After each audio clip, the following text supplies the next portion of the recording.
عارف صاحب هغه احتمالي غبرګون د ایران او د هندوستان به څه وي د پاکستان په مقابل کې یو وخت کې دواړو هیوادونو په وړاندې دغه یوازې د مناسباتو خرابواله سیاسي ډیپلوماټیک تاوان به ورکړي پاکستان او که نه عملاً به څه مشکل سره مخ شي. که تاسې د ایراني مقاماتو څرګندونو ته وګورئ د هغې لهجه د پاکستان په مقابل کې ډیره نرمه د نظر عربستان ته همدارنګه د عربستان لهجه ډیره تونده ده د ایران په مقابل کې او د ایران لهجه د عربستان په مقابل. دغه تیره شپه د سپاه پاسداران عمومي مشر ویلي چې پاکستانیانو همکاري کړې ده، ټیم را لیږلی ده، حتی د هغه خلکو په نیولو کې همکاري کړې ده، اطلاعات ورکړي دي چې دا سرنخ د برید معلوم شوی. خو په مقابل کې ویل چې هغه خلک به موږ نه بخو چې داسې ډلو سره مالی همکاري کوي، منظور عربستان. اخواته بیا عبدالجبار ویل چې زه حیران یم چې د نړۍ هغه هیواد چې په ټوله خاورمیانه کې تروریزم غوړولی ده هغه خپله د تروریزم سره د مبارزې خبره کوي، منظور ایران. نو د ایران لهجه د هغه په مقابل کې د پاکستان په مقابل کې نرمه ده او وزارت بهرنی چارو وزارت نه ولته دفاع وزارت د ایران او د هند د برید ترمنځ یو څه تفاوت هم شته. دا معنی چې ایران یو اسلامي هیواد ده خو یو خاص قرائت له اسلام لري چې منظور شیعه هغه ده او د دې په اساسي قانون کې رسمي مذهب تشیع ده.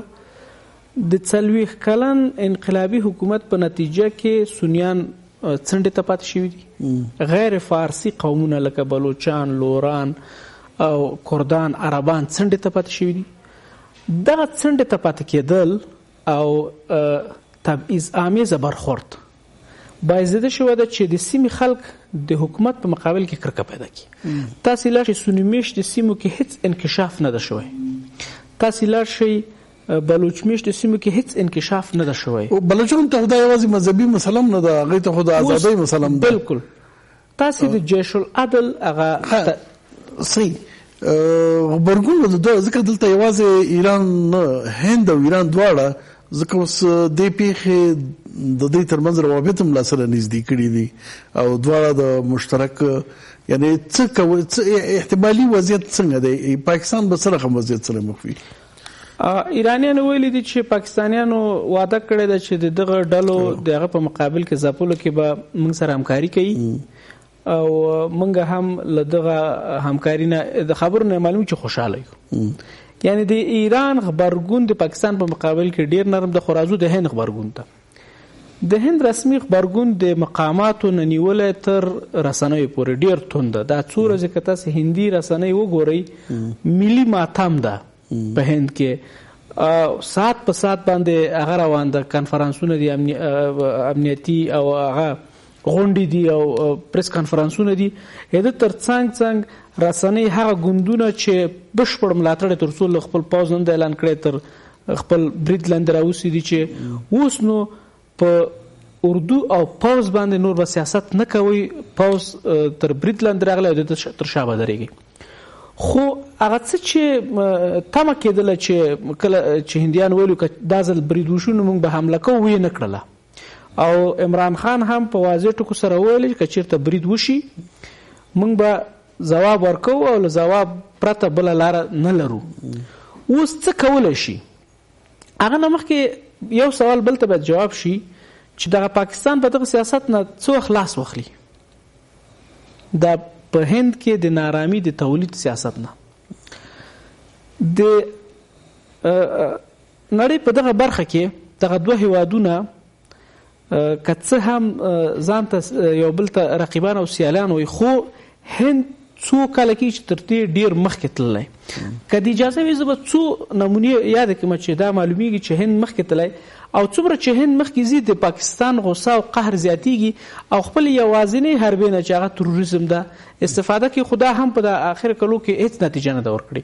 اوس دغه برید صحیح ده چې 44 عسکر ووژل، په لکهاو پوځ د 44 په تطبیقاتو کې موژل کیږي، خو دا په مقابل کې نړیوال فشار څومره تولید کړی دا د عامه افکار څومره د پاکستان عملاً دا غواړو چې محاسبه کو چې نړیوال فشار رښتیا تولید کړی دی کنه.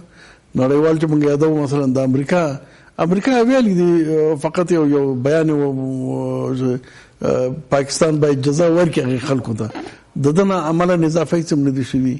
عربي نړۍ خو سره ملګری ده نو نړیوال فشار یعنی یوازې د هند فشار پات کیږي او د هند فشار دیت شه.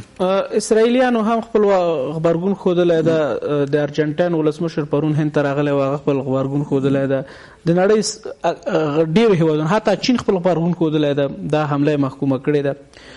زه به څو ټکي وایم چې معلومیږي چې هند اوس داسې حال ته رسېدلی چې نور د پاکستان د رقابت توان نه لري. اوس تاسو وګورئ په 2020 کال کې قرار ده چې د امریکا په اجازه فرانسه په هند باندې رافایل طیارې وپلوري. رافایل طیارې په سیمه کې هیڅ چا سره نشته او دا یو عجیب طیارې دي. په عین وخت چې طیاره ده رادار هم ده، یعنی که په هند کې ودرې نو اسلام آباد او پکین کې چې څه تیریږي تا ته راپور راځي. که رافایل طیاره راځي په سیمه کې د قدرت انډول بدلیږي په تسلیحات لحاظ. دا یو. په 2013 کال کې د امریکا د اخطار سره هندیانو له روسانو نه S-400 راکټي سیستم واخیست. د راکټي سیستم په اړه به زه وایم. دا راکټي سیستم 600 کیلومتر لري نه که پتا باندې برید کیږي ته احوال درکول کیږي چې 600 کیلومتر فاصله کې پتا باندې برید کیږي او د دوه اړتیا لري چې 400 کیلومتر لري دا برید خونسا کی او په یو وخت کې کولای شي 40 طیارې او 80 راکټونه خونسا کی. او یو بل عجیب خاصیت چې دا لري هغه دا ده چې د په ډیټابیس کې کچیرته تا ثبت کړه چې د پاکستان د هند او د روسیې طیارې دغه فضا نه تیریدلی شي نور هر طیاره چې راغله دا سیستم په اتومات شکل باندې ولي لمنځه وړي. 6 داسې دستګاوې هند واخیستلې تحویل شوې تسلیم شوې او په هند کې نصب شوې. اوس په تسلیحاتي لحاظ تاسو وګورئ چې پاکستان چیرته ده او هند چیرته ده. اوس دغه د څو میاشتې بعد رافایل طیارې راځي. په تسلیحاتي لحاظ باندې هند او پاکستان اوس د انډول یعنی هیڅ سره د مقایسې وړ نه دي. له اتومي الوتکو نه اتومي بمونو نه اخواته دغه څه چې ما یاد کړل هغه شیان دي چې پاکستان سره نشته او روسانو ته څو دفعه تقاضا کړې پاکستانیانو روسان یې پې نه خرڅوي او امریکایان ورته اجازه شاید ورنکړي. دا په تسلیحاتي لحاظ. په اقتصادي لحاظ باندې هند د نړۍ د مخ پر ودې یو اقتصاد لري. حال دا چې پاکستان یو ورشکسته او بهراني کومک ته متکی هیواد ده. په سیاسي لحاظ باندې هند یو ډیر ښه نوم لري په نړۍ کې. پاکستان تر ټولو بد نوم لري. په حکومتولۍ کې هند چې ده د نړۍ تر ټولو ستره دیموکراسي ده خو پاکستان چې ده نیمه نظامي نیمه دیکتاتوري. اوس په دې خبرو پر یعنی د بدنامۍ او د نړیوالو اړیکو کې خو دا مسایل ډیر زیات دي مطرح لیکن پاکستان د تروریزم نه استفاده کوي. هند په ځپي د دوه اتومي هیوادونو ترمنځ خو یو مکمل عیاره جګړه تقریبا ناممکنه ده او د هغې په مقابل کې هند څه کولی شي. یعنی هند به بیا دا خبره تر څو پورې زغمي یعنی یو مکمل عیاره جګړه کیږي نه او واړه بریدونه به روان هم دغسې هند ته دا به څومره زغملو وړي. اوس راغلو په دې کې چې دغه انډول اوس نور د مقایسې وړ نه ده او ډیر زر به پاکستان اوس منلې ده او دا به په عملی ډول باندې ومني چې نور نو د هند برلاسۍ به په د سیمه کې پاکستان ومني. کله چې د برلاسۍ ومني نو دغه حالت او دغه اوسنۍ وسیله چې د تروریزم دغه به خپل استفاده یعنی کم کړي یا به بیخي قطع کړي ول چې نور نو د مبارزې توان نشته ده. د ترڅنګ هند څه کولی شي؟ هند خو یو نړیوال فشار ده چې تولیدولی شي او بل دا ده چې زه نه پوهېږم چې دا به د هند رسمي سیاست که نه. په پاکستان کې داسې ډلې شته ده چې کولی شي هند ترېنه استفاده وکړي او د بیلانس زمینه رامنځته کړي د توازن زمینه رامنځته. یعنې څه معنا؟ یعنې د بلوچستان آزاد پوځ د هغه تر څنګ د پاکستاني طالبانو تحریک که چیرته هندیان دا وړتیا ولري چې په دغه ډلو باندې نفوذ ولري او په انتقام کې داسې بریدونه په کراچۍ کې په لاهور کې په اسلام آباد کې طرح کی چې همدومره تلفات پاکستانی پوځ ته ورسیږي نو پاکستانیان به په دې نتیجې ورسیږي چې که چیرته موږ برید په کشمیر کې کوو نو سبا برید به په لاهور کې کیږي. جواب موږ ته راکړي. دا یو برخه. بل غیدات چې اوس نړۍ اقتصاد باندې ولاړه نړۍ ده. هندیانو اعلان کړی چې نور به د پاکستان هر هغه محصول چې راځي 200% به تنه مالی اخلو. او دغه نن چې کوم تازه اقدام کړی ده نور هیڅ پاکستانی هنرمند او هیڅ پاکستانی لوبغاړی نشي کولی چې د هند په سینما کې کار وکړي.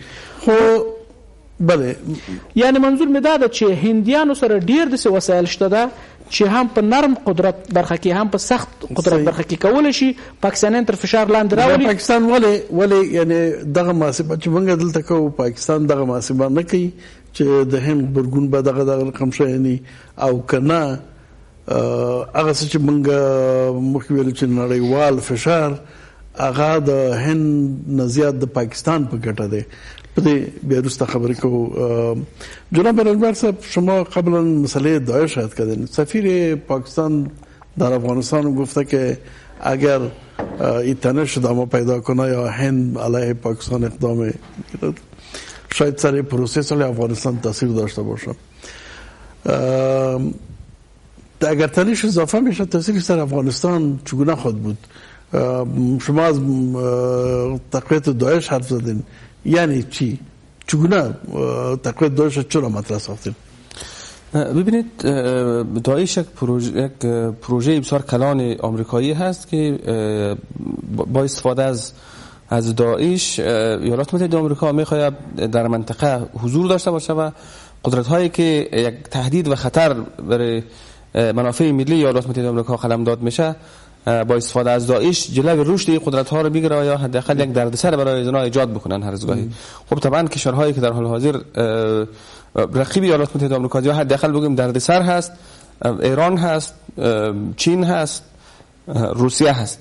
خب با توجه به اینکه سربازان داعشی که در خاورمیانه می جنگیدن شهروندان کشورهای آسیای مرکزی هستند، از اویغورهای چین هستند و خب با توجه به اینکه در داخل خاک ایران هم همونطور که آقای آرش گفتن شهروندان زیاد از ایران ناراضی هستند از رویکرد سیاست داخلی و خارجی ایران در قبال شهروندانش و در قبال کشورهای محیط پیرامونی ایران در مجموع، این زمینه به صورت طبیعی فراهم هست برای رشد داعش و همچنان فرستادن سربازان داعش در این مناطق. مثلا در سینکیانگ چین زمینه فراهم است که طریق افغانستان ناامن بسازد سینکیانگ چین را و همچنان از طریق افغانستان کشورهای آسیای مرکزی که حیات خلوت روسیه پنداشته میشه. از این نقطه نظر من فکر میکنم حتی صلح افغانستان هم یک نوع زمینه سازی هست برای برچیدن بساط طالبان و پهن کردن بساط داعش در افغانستان. این یک پیش زمینه هست به باور من. خب حالا که سفیر پاکستان مطرح می‌سازه که اگر تنش میان هندوستان و پاکستان بیشتر از این دامن زده شود و هندوستان یک اقدامی بکنه علیه پاکستان، طبعا روی پروسه صلح افغانستان تاثیر میگذاره. طبعا خب تاثیرات خودش را داره با توجه به اینکه در حال حاضر ایالات متحده آمریکا و پاکستان، ایالات متحده آمریکا، عربستان سعودی و پاکستان یعنی همسو با هم کار میکنن برای کشاندن طالبان دور میز مذاکره و صلح. و این خودش اگر واقعا هندوستان اقدام بکنه بر علیه پاکستان و پاکستان در اینجا درگیر شود با هندوستان، تقریبا میشه گفت که پروسه صلح افغانستان در نطفه خنثی میشه. در شک نیست که تاثیرات خودش را داره. حالا در قسمت ایران اگر مشخصا بایم صحبت بکنیم، ایران یک کشوری هست که ضمن اینکه خودش آسیب پذیر است از نقطه نظر رشد گروه‌های تروریستی، خود ایران یکی از حامیان مطرح گروه‌های تروریستی در منطقه هست. در حال حاضر در جنگ افغانستان ایران فوق‌العاده نقش داره و از طالبان و برخی گروه دیگه‌ای که فرمان ببره از تهران از او گروه‌های تروریستی بر علیه منافع ملی افغانستان استفاده خواهد شد. به دلیل اینکه هم یکی مسئله آب هست، مشکل آبی که ایران با افغانستان داره. طبعا ایران دوست نداره که افغانستان روی پای خودش ایستاد شود و بندهای آبگردان را ایجاد بکنه در اینجا. همونطور که قبلا هم گذشته‌ها نشان داده که مثلا ناامنی در فراه افغانستان خب بی ربط با قضیه مشکلات آبی افغانستان به ایران نیست. طبعا گاهی از طالبان استفاده میکنه، گاهی از گروه‌های تروریستی دیگه استفاده میکنه تا اینکه مانع ثبات سیاسی در افغانستان شود. و یک مسئله دیگه که ایران هراس داره از ثبات سیاسی در افغانستان و همچنین از حضور آمریکا در افغانستان هراس داره. اگر هراسش برای هست که ایران هراس داره از ثبات در افغانستان به خاطر منافع مثلا مسئله آب و یا مسئله دیگه، لیکن اگر بی‌ثباتی در افغانستان ادامه پیدا میکنه و گروه‌های مثل داعش تقویت میشه، خب به مراتب مشکل سازتر است برای ایران. من فکر میکنم اینجا باید از همدیگر تحقیق بکنیم. اگر واقعا اینجا افغانستان در یک حالت دوباره خدا نخواسته برگرده که مثلا مثل دهه 70 خورشیدی باشه که اینجا جنگ و نزاع همواره در داخل خاک افغانستان باشه، ایران یک قدرت مطرح در سطح منطقه هست که میتونه که از او وضعیت استفاده بهینه را بکنه. بله. با استفاده از رویکرد فربه‌سازی شیعیسم در افغانستان، همون هلال شیعی که مطرح میشه که در خاورمیانه و حتی خاورمیانه بزرگ در نظر بگیریم که افغانستان هم جزء از او هست، در پی ترویج یا زمینه سازی برای شکلگیری اون هلال شیعی هست. همواره یک فروپاشی کامل ولی نظام خب به نفع ایران است، لیکن وضعیتی که در اینجا حکومت باشه و یک نظم بظاهر در شهرها موجود باشه لیکن گروه های مثل داعش تقویه شوه و اگر حمایت امریکا و عربستان سعودی در عقب گروه ها موجود باشه خب به ضرر ایران است. خب طبعا حالا حراسی که ایرانی ها دارن از این نقطه نظر است. ایرانی ها میفهمن که بالاخره این مذاکرات صلح و بالاخره جمع کردن بساط طالبان این یک پیش زمینه هست برای پهن کردن بساط داعش در افغانستان. خب طبعا وقتی داعش در افغانستان بیا یک پایگاه مستحکم برای خودش داشته باشه، منافع ملی ایران را هر از گاهی میتونه که به خطر مواجه بسازه. با توجه به اینکه ایران بالاخره منافع ملی خودش هم در داخل خاک افغانستان، این حوزه اطلاق منافع ملی ایران فراتر از ایران هست. در خاورمیانه، در افغانستان، حتی بعضا در آسیای مرکزی تعریف میشه. وقتی خب ایرانی ها میفهمن که در پشت سر داعش کشورهای مثل عربستان سعودی و آمریکا حضور دارن در اینجا. وقتی طالبان بساطش برچیده شود، اینجا میدان فراهم هست برای زمینه فراهم هست برای رشد داعش در افغانستان. حالا چون بخش از طالبان روابط تنگاتنگ داره با ایران، روابط تنگاتنگ داره با روسیه و ایرانی ها قشنگ در اینجا میاین بر اساس منافع ملی خودش را در حضور طالب در افغانستان تعریف میکنن. وقتی طالبان حضور داشته باشن، اونا فکر میکنن که منافع ملیشون تعریف شده هست، تامین شده هست. حداقل کاری را که اونا فکر میکنن این هست که ما قبل از اینکه داعش بیاید در داخل خاک ایران منافع ملی ما را به خطر مواجه بسازه، ما یک دیوار یا یک دژ دفاعی توسط طالب در برابر داعش ایجاد میکنیم که قبل از اینکه داخل خاک ایران شوند در داخل خاک افغانستان یک جنگ نیابتی را اینا ایجاد بکنن. لیکن اگر طالب شامل پروسه صلح میشه خب ایران یک ابزار از دست میده دیگه. طبعا به این خاطر هم تلاش میکنه. ببینید در حال حاضر ایران یک از کشورهایی است که هر از گاهی فرارای پروسه صلح افغانستان موانع ایجاد میکنه. اینکه که طالبان در تهران خواستن مذاکره صورت گرفت و یکی خب طبعا همسو هست با روسیه. در حال حاضر ایرانی ها اگر به صورت دیپلماتیک میان مطرح میکنن پروسه صلح، ولی در واقعیت امر هیچگاهی نمیخواین که طالبان از میدان جنگ کنار بروند و اینها به پروسه صلح افغانستان که بدست دارن. طبعا بله ارش صاحب افغانستان د سې حالت کې نه دی لکه د پان او د پلان ترمنځ وضعیت چې که د سولې دغه پروسه ادامه پیدا کوي، خو معنا دا ده چې داعش تقویه کیږي او بیا افغان ایران سره څه کیږي، بل چا سره څه کیږي. خو افغانستان کې خو به جنګي کړي دا وژنه خو رواني که امریکا د برلاسه کیږي د ایران په ضد او کار څه کیږي او که دا کار نه کیږي خو طالب به جنگ کوي، داعش سره کوي که امریکا سره کوي. نو د بیرون وتلو کومه لاره موږ ته هم شته او که نه یا به د ایران په نفع د امریکا په ضد جنګي وي یا د ایران په ضد د امریکا په نفع څه رقم وضعیت کی. دا د موږ موقعیت همداسې ده چې کېدای شي افغانانو ته فرصت وي او کېدای شي افغانانو ته خطر وي. کله چې امریکایان راغلل دلته یعنی ډېر عجیبه ده چې دوی راغلل اصلي هدف دا و چې په موږ باندې برید شوی او موږ چا چې دا برید کړی او چا چې دا خلکو ته پناه ورکړي دغه په مقابل کې عملیات کو، یعنی یو مختصر نظامی عملیات. خو دا مختصر نظامی عملیاتو وروسته چا دینه پښتنه ونه کړه، نه افغان حکومت، نه افغان ولس، نه د سیمې هیوادونو چې اوس خو هغه کوم حکومت چې دغه د تاسې مخالفینو ملاتړ کوي خو ختم شو او د تاسې مخالفینو تاسې تار مار کړل. نور د تاسې دلته د حضور لپاره څه یعنی څه لپاره اوسېږي او د ځینې راپورونو په لمخې چې طالبان حاضر ول چې فقط د اوسېدو لپاره موږ ته فقط څه وایي خلاص. بالکل. خو امریکایانو ونه منله. 18 کاله دا جګړه اوږده کړله جناب ځواک صاحب، په لکهاوو افغانان ووژل شول، هم دخوانه هم اخوانه. 13 اونۍ په خوست باندې راپور یو قبرستان د په یو باندې لیکلي دي شهید اتل فلانی د افغانستان د حکومت بیرغ د څنګ کې لیکلی شهید فلانی د طالبانو بیرغ ده. یعنی افغانان ګوره وژل کېږي، مړي څومره سره نږدې دي، قبرونه څومره سره نږدې دي. 18 کاله دلته جګړه اوږده کړله، قصداً اوږده کړه. د کړکېچ د تیوري په رڼا کې د کړکېچ د مدیریت لپاره باید کړکېچ اوږد کړي. کړکېچ اوږد کړه.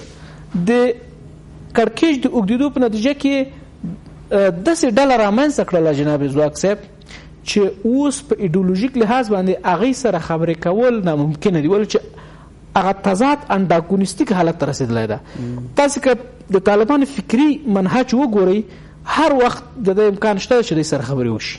خو که تاسې د داعش فکري منهج وګورئ، د خبرو امکان نشته ده، ولې چې هغه یو خواته حق بل خواته باطل، یو خوا تور یو خوا سپین، هر څه بیخي تور سپین دي. هغه سره خبره خلاصه ده. نو څه د حل لاره ده؟ د حل لاره دا ده چې یا باید په مکمل ډول باندې تاسې له منځه یوسي، یا باید په مکمل ډول تاسې هغې له منځه یوسي. دغه نن چې موږ له دې وضعیت نه څنګه وتلی شو؟ ځکه چې یو حالت کې د سولې بهیر لکه څنګه چلنجبر صاحب ویلې، نتیجه دا ده چې داعش تقویه کېږي. نو دا خو د باران نه تښتېدلو د ناوې لاندې کېناستل دي، او که د دې مخه نیول کېږي خو معنی دا ده چې دا جنګ به همدغسې ادامه لري، ځکه طالب ایران هم ملاتړ کوي، پاکستان هم کوي، او اوس خو ډېر ارتباطات پیدا کړي دي او نورې ډلې به وي، نو بیا هم جنګ ادامه پیدا کوي. د جنګ نه څنګه وتلی شو؟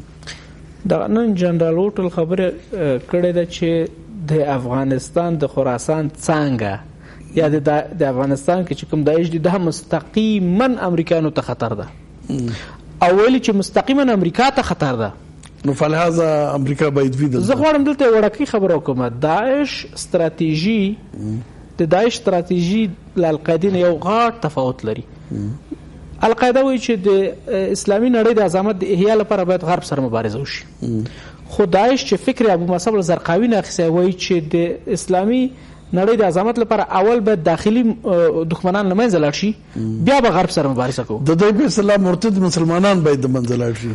په زرګونه کاله ضرورت ده چې د دې له نظره د مرتد مسلمانان له منځه لاړ شي، او تر څو چې دا مرتد مسلمانان د دې له نظره له منځه ځي، امریکا به مریخ ته تلي که چېرته تلي معلومه نه ده. نو داعش هم دغه اوس چې موږ تاسې خبرې کوو له 2014 نه تر 2019 پورې یو برید مستقیما په امریکایانو نه ده کړی. یو برید تاسې راته وکړئ چې مستقیم خطر ده موږ ته. په باګرام برید نه ده شوی، شینډن کې نه ده شوی، په ننګرهار کې چې د هغه ده ننګرهار کې هغه کاروانګر په بم کې نه الوزي، د مهاجرینو په ریاست برید کوي، د معارف په ریاست برید کوي، په برچي کې په مسجد برید کوي، په برچي کې په کلب باندې برید کوي، خو یو برید په ننګرهار کې په ستره نظامی اډه باندې نه کوي. نو دا څنګه مستقیما هغه د خطر ده. زه فکر کوم نه یوازې د راتلونکي حالت طالبان ته خطر ده، افغانستان ته خطر ده. طالبان هم ډیر عجیب موقعیت کې ګیر کړي جناب ځواک صاحب. که سوله کوي نو جای نیسي داعش، دایه ختمه. کنیه کې څنګه ده؟ یو خانه په منطقوي فشار، نړیوال فشار، او داسې دښمن ورته پیدا کړي چې د دې له جنس نه ځانمرګی بریدګر لري. نو هغې داسې ده، هغې هم یو خواته ډانګ و پړانګ ده، او د افغان ولس هم یو خواته ډانګ و پړانګ ده. خدای پاک دې داسې زمینه مسایل ده چې افغان ډېر درایت او پوهه او احتیاط غواړي چې که داسې مشر موږ درلودلی یا داسې مشران هم درلودلی چې دغه د پان او د پړانګ د حالت نه ایستی وی، نو که دغسې مشر جناب ځواک صاحب موږ درلودی ننني بحث ته ضرورت نو. ډېره زیاته مننه. کور مدام سلامت اوسئ. ګران لیدونکو تاسو نه هم مننه چې تر اوسه پورې موږ سره وئ. راتلونکي بحث پورې په خدای سپارو. الله مو مل شه.